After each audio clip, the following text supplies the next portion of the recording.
नवीन वर्ष गुरुवारी सुरू होतंय.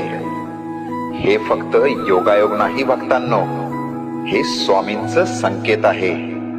हे नवीन वर्ष तुमच्यासाठी वेगळं आहे, कारण गुरुवार हा गुरुचा दिवस आहे. आणि गुरु जेव्हा सुरुवात करतो तेव्हा अर्धवट राहिलेलं आयुष्य पूर्णत्वाकडे जातं. ज्यांना वाटत होतं माझं काही होणारच नाही, त्यांच्यासाठीच हा गुरुवार आहे.